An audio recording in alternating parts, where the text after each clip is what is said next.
Hi, welcome to Sound Design for Narrative Audio. I'm Lori Mortimer, and I will be taking you today through a brief description of how you can get started sound designing your audio work. A little bit about me.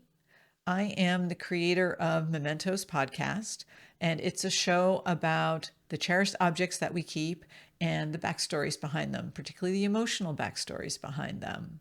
I am also the author of the Sound Off the Ground newsletter, which is a newsletter for audio noobs on how to get started sound designing your audio pieces.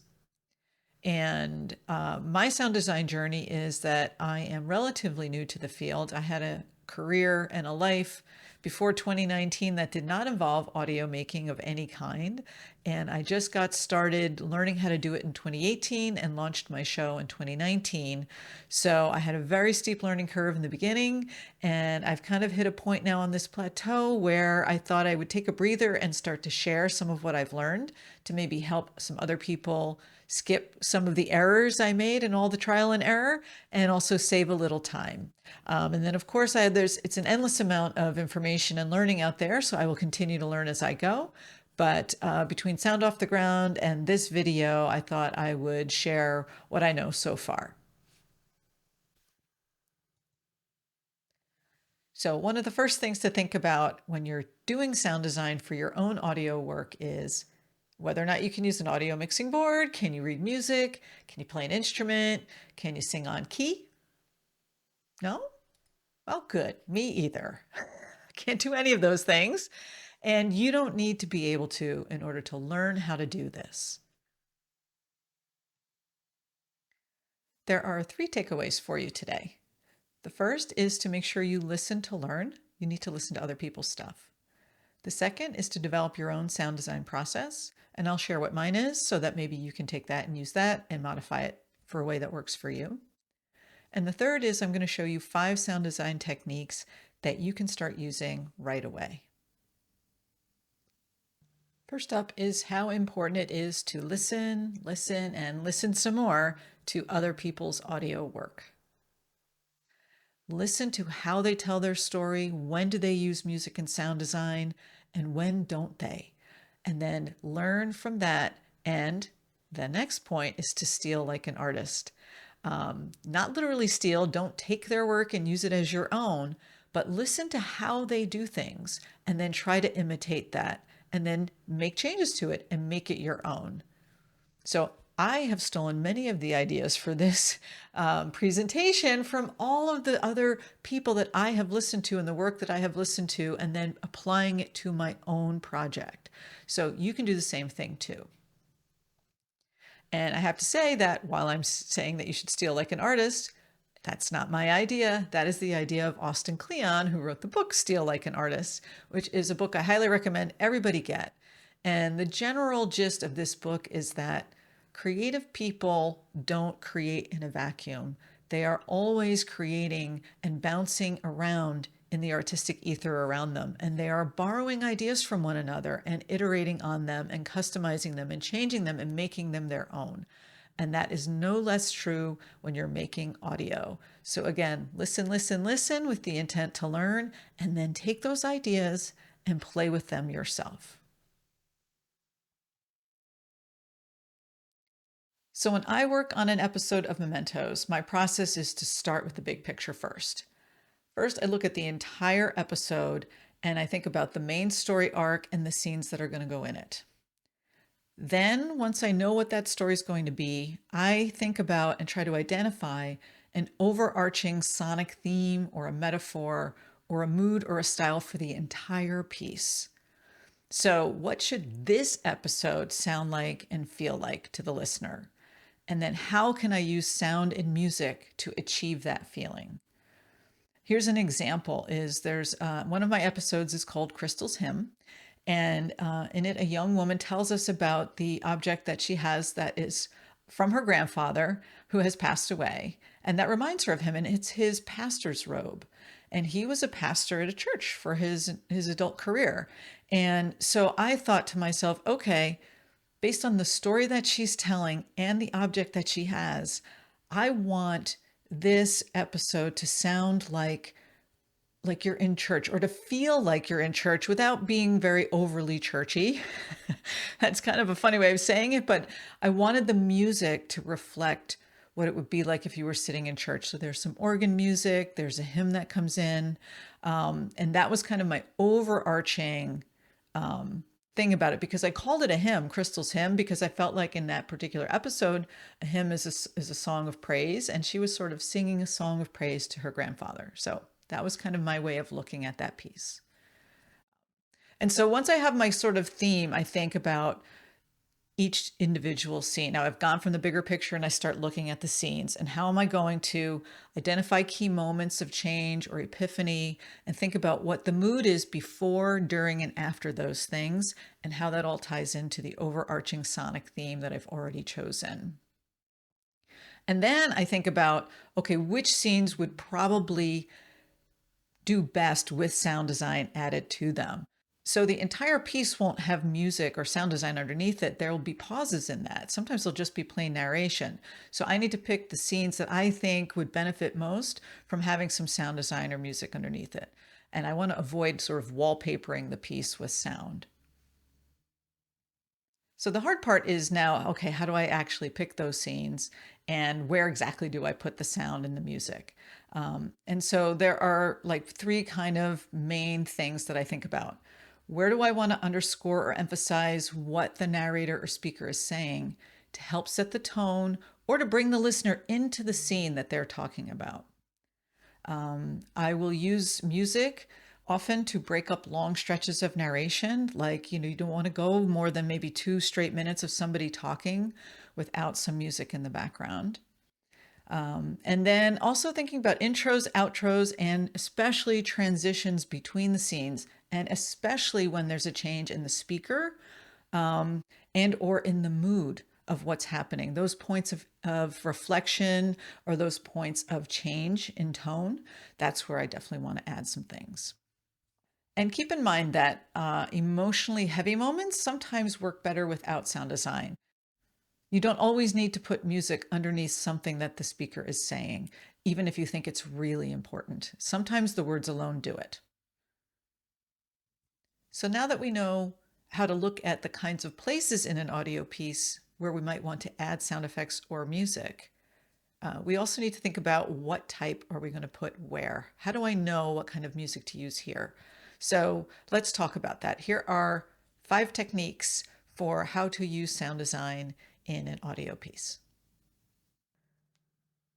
So first up is to use held or sustained notes or tones underneath something emotional or reflective or evocative that someone is saying. You don't want to interfere with what they're saying, the importance and the depth of it, by putting something rhythmic or melodic underneath them. Instead, a quiet held tone really sometimes enhances the mood of what it is that they're saying without interfering with it. And so in contrast, when you would want to use something melodic or percussive, is when somebody's describing action. When there's something taking place in the scene and somebody's describing what happened, then you can use something with more beat, pattern, melody, because it's going to enhance that storytelling process. Okay, so I've been talking a lot and using a lot of words, but this is all about audio. So let's look at and listen to an example from one of my Mementos episodes. This episode is called Jarrett's Flock, and it's the story of a man whose cherished object is a parrot feather. And he tells the story about how that came to be in his life. And so I want you to listen to the music underneath this opening scene of the piece. So I walked into Emily's family house, and there he is in the kitchen, and he's just staring at you. He's just watching every movement you make.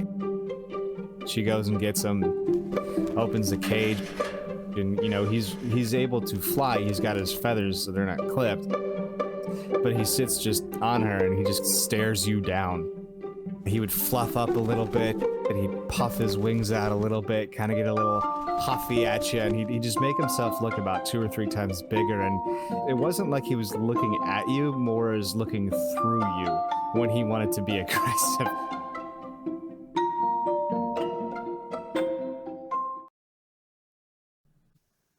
And so this was an example of using melodic, in this case, kind of plucky music, underneath the description of a story. There's action happening in the story. He's telling us what is happening with the bird, or what happened with the bird. And this music really helps set the tone because it's a little bit lighthearted and he wants us to laugh with him a little bit about it. He's making it sound a little dramatic, but it's really a lighthearted story. And so this kind of plucky, energetic music works very well underneath action. Okay, so let's contrast that more active scene with one that's more pensive and reflective. And you'll hear the difference between using some more sustained tones underneath that for impact rather than using something melodic or rhythmic.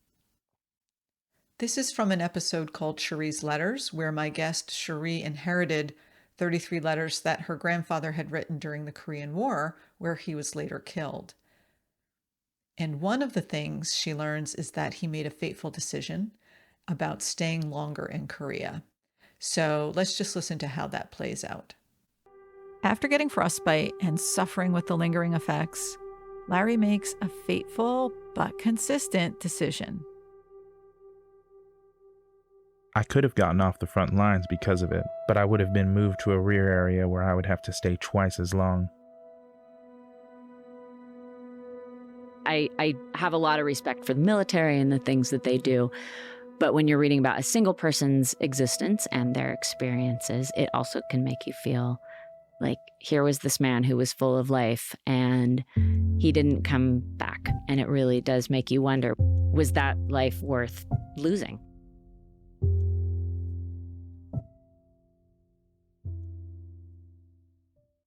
So you can hear in that scene, which is very reflective and a little somber, that having the held notes underneath the speech is much more effective than having something melodic, like what was under Jared's story with the parrot, right? Because Cherie is really reflecting on this really incredible news that she hears from her grandfather, and that is ultimately what got him killed. So this is really the emotional climax of the story for her, and we don't want to interfere with it by overtaking her voice with music. So the third technique I want to talk about is pacing and spacing, in particular of any kind of music that you put underneath a speaker's voice. You need to pay attention to the pacing and sound of the speaker's voice and try to find music that works with it and not against it. So I'm going to show you an example from an episode of mine called Liz's Noni, and Noni is the Italian word for grandparents. And in this story, Liz is telling us how she and her husband ended up moving to Italy from the United States and the memento that they found there. And Liz has what I find to be a very melodic, kind of singerly voice, and it's not a coincidence that she is a singer. And I needed to find something light that went underneath her. But first, I had already decided, big picture, that I wanted the sound of the episode to be like two people sitting in a cafe in Italy, having a nice conversation. But I didn't want it to have the sounds of, like glasses chinking or a crowd murmuring around you. I didn't want it to sound like a busy place. I didn't want to literally make it sound like a cafe, but I wanted to give the feeling that we're having an intimate conversation. And a lot of that has to do with Liz's way of speaking. So I had decided to look for light music, piano, guitar, things like that, that might fit well underneath her voice. So let's listen to this scene and see how that worked out. In 2005, they went on another trip. The plan this time was to be more intentional about connecting with local residents. They spent the entire first week in a tiny bed and breakfast in Orvieto. And the people who ran it were so sweet. They also owned a restaurant. They kept inviting us to meals and bringing food home from the restaurant for us. And I remember at one point, Michael trying to explain the electoral college system to them in our limited Italian. It was like the opposite of what I had felt, that we wouldn't connect with people. And we were so embraced by this couple. So you can really hear the melodic quality to Liz's voice in that clip. And I think that the guitar, the acoustic guitar, really matches up well with her voice. But you can also hear when she speaks that her pace picks up and it slows down and her voice rises a little and comes back down again. And that's exactly what the guitar is doing in that piece. And that's why, in particular, that piece of music does line up really well with her voice. And I was able to take it a step further and really break up her speech a little bit more to match the music a little bit better. So you can control the pacing of the person's speech by how you edit it.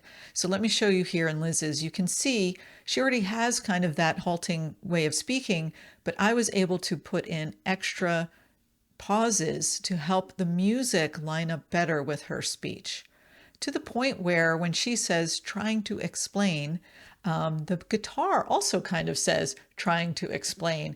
And that's just luck. There's no way that I could have made that happen on purpose without writing the music myself, which I cannot do. But just in listening to the guitar and editing that clip, I started to hear the similarities in the pacing, and I was able to get those two things to line up perfectly. So let's take a listen to that again real quick. Bringing food home from the restaurant for us. And I remember at one point, Michael trying to explain the electoral college system. Now that's just luck. You know, you're not going to have that happen very often. I don't know if it'll ever happen for me again, but in this particular case, finding music that really worked well with her voice helped that happen. But, you know, really listen deeply to how that music is underlying the voice that is talking, and see if you can make those two things match up. That's really the theme for this. All right, so the fourth technique I want to talk about is the idea of layering sounds to create scenes. So it's very easy to go on the internet and sort of download one file that has like the ambient sound that you're looking for, like a cafe or something like that, that would include all sorts of noises because it was literally recorded live in a cafe. But if you're trying to use that sound effect in your piece, it can be completely overwhelming and not exactly what you're looking for. So rather than just look for one download that has all of the scene in it for you, you can build your own scene up by layering your own sounds, and it gives you much more control. So let's take a look at an example from the episode Crystal's Hymn from Mementos. I had mentioned earlier that for this episode, I had established the overall tone and mood and scene for it to be like being in church. In this scene, Crystal's describing the day that her grandfather died, and I carried over the idea of the kind of churchy vibe into this scene. But Crystal also mentions that she played rainforest sounds for him as he passed away. And so I wanted to also incorporate those. And so rather than just look for rainforest sounds and look for church music, I stacked a whole bunch of files together to create the ambience for it. So let's take a listen to that. We get there and his eyes are closed. He's in a room by himself and he's still breathing and all that. And I just remember sitting there, we're holding his hand and just talking with him, because they say that the person can still hear you, even if they can't respond. And I remember I had a iPod dock that played all these like nature sounds, and I remember playing him the sounds of what you would imagine the Amazon forest to sound like. You just feel like you're in the middle of some type of like paradise with all of these just natural animal sounds.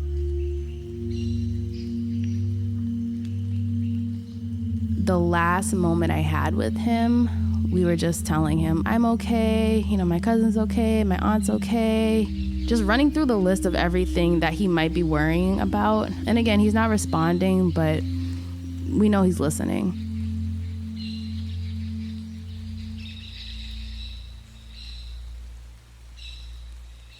And I'm holding his hand and he shed a tear and then just and took his last breath. Okay, so again, by having these three different audio files combined to create the rainforest sound, and then also having a separate file for the music underneath, I have a lot more control over how this scene sounds. I can raise or lower the sound of any one of these particular effects and have much more control than I could if I just downloaded, rainforest sounds off the internet that in one file that will often have this overpowering rain sound and white noise to it, and I won't get the birds chirping as much or the other sounds that I kind of wanted to have a more peaceful feeling about. So again, building and stacking and layering your sounds gives you a lot more control. The fifth and last technique I want to talk about today is repetition. And what I mean by that is using the same music or sound effects in similar emotional places within the story.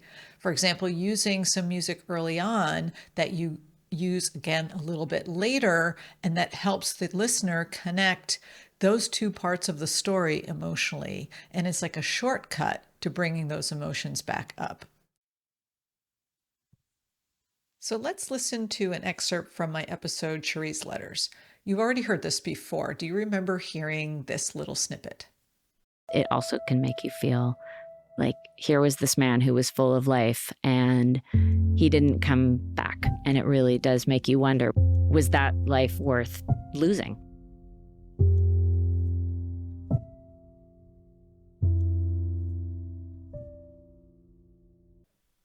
At this point, we're about 2/3 of the way through Cherie's story. And as I mentioned earlier, this was sort of the emotional catharsis of the piece.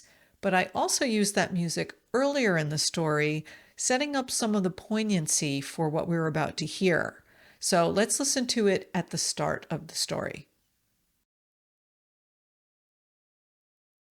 Before I got these letters, I got them when I was 40 years old. I really didn't think much of my grandfather. I didn't give him much thought. I had maybe known that he died in a war. I wasn't even ever clear on which war it was. He went into the army on the 4th of April, 1951, and he died on June 29th, 1952. He wasn't even overseas for but a few months. So by the time I was cognizant of this missing person, he'd been gone for such a long time and nobody really talked about him because my grandmother had already been remarried twice. And so this was my first opportunity to learn anything about him. What I liked about this music was I felt like it was poignant in and of itself. Just those two notes playing just felt very poignant to me. And I feel like using it in the beginning of the story and then using it at the emotional catharsis sets you up for a little bit of the extra sadness that comes when she learns about how her grandfather ended up being killed. And so at the beginning of the story, there's a little more lift. It's a little bit lighter because she's just getting to learn about him for the first time. And I felt like that little subtle change in her emotional state of a little bit high to a little bit lower was really kind of illustrated by those two notes and how they play on your emotions when you hear her tell the story. Okay, well, that's all I have for you today. Before we go, let's just do a quick recap. First and foremost, remember to listen to lots of other people's work and then steal, like an artist, borrow their ideas, see how it works in your work, make it your own. But listen a lot and try it out. When you're thinking about your sound design for an individual episode, you want to work from the big picture first and then think about the scenes afterwards. What is the overall mood or feeling emotionally of the piece that you're creating? And then how can you make that happen in the individual scenes? And then there are 5 techniques that I covered today for doing sound design. None of these are rules, they're just guidelines or suggestions. Take them or leave them. But number 1, use sustained tones underneath emotional content. Number 2, use melody or rhythm under action. Number 3, match the pacing of the person's speech with whatever sound design you're putting underneath it. Number 4, When creating the sound for a scene, especially if you're doing like an ambient sound, use layers of sound rather than one file with all of the sounds in it that you want. Layers give you more control. And number 5, repeat, repeat, repeat. Use repetition strategically and effectively to create emotional connections to different parts of the story. Once again, my name is Lori Mortimer. I have a podcast called Mementos, and I have a newsletter for sound designers who are new to the field. And you can see that at lorimortimer.com, and you can sign up for it there. It's totally free. Thank you again for watching the video today, and I'd love to hear your feedback in the comments below. Thanks. Have a great day.